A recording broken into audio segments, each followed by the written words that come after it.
Hi there, welcome to Nonsense Whisky. My name's PF, and on today's episode we're going to be covering a compass box, and this is the Peat Monster. I've actually covered two compass box before, and that's the Great King Street Artist Blend. I'll put a link to that just here. And I've done the compass box No Name, and I'll put a link to that just there as well. This one here is the Peat Monster, and this is one of their blended whiskies. This is quite clearly going to be a peated whisky. One of my favourite things about Compass Box is the fact that they're very open about what they do, so they release absolutely everything that they put into stuff. This one, in fact, is a mixture of Laphroaig, Caol Ila, Ardmore and a little bit of Ledaig. So it's different percentages, but the best thing about it is you can find all this information on their website. So I won't go into them today. If you're interested, you can go and check it out on their website, but if you're ever interested in any of their bottlings whatsoever, they've got information on there, and if they don't have it, you can email them and they'll be more than happy to share it with you. It's 46%, so presented well. Non-chill filtered, natural colour, all the things that most people like. So it's, you know, it's got a fairly light colour to it. We're not sure about the age of this thing, so I don't think it's going to be particularly very well aged, but it comes in the UK between £40 and £45, so it is also not going to be really young. But let's try a little bit of the whiskey and see where it's at and if it's any good. So straight away it's clear Laphroaig because it's got that huge medicinal nose to it. As I said, it's 40%, so a good 40% of the liquid is Laphroaig, 46% ABV, just make that clear. But also it's got the kind of grassy elements of Ardmore.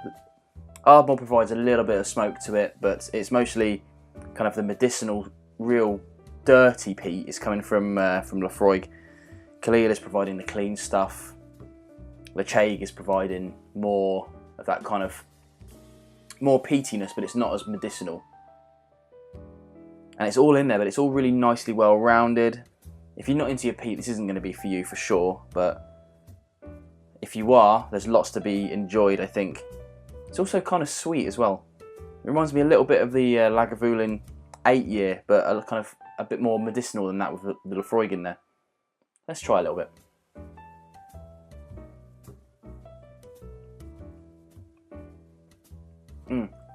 Now, I mean, they call it the Peat Monster for a reason.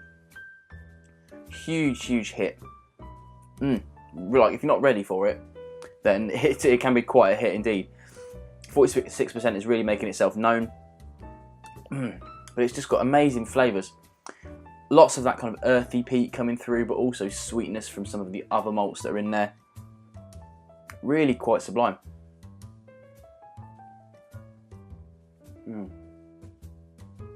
I love this thing. In fact, I took an entire hip flask of it to a wedding recently, and I got mixed reviews for sure, but the only bad ones I got were from people who didn't like peat, and all the ones that did like peat really enjoyed it. Brand new hip flasks as well, by the way. If you're interested, do let me know. But it's just a fantastic whiskey. It's a little bit on the pricey side. It is under my usual £50 budget, but to be honest with you, I can't recommend it enough. If you're looking for something a little bit special that isn't going to break the bank, but you're into your peated whiskey, I think that's a definite must here. If you're not into your peated whiskey, this isn't going to be the one that kind of sees you over the edge of that. This is probably going to just compound what you like. But if you do like peated whiskies, I think this is at the very least a must try. But from my personal opinion, I think it's got to be in your cabinet.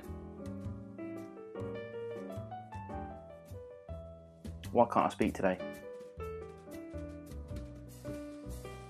We're going.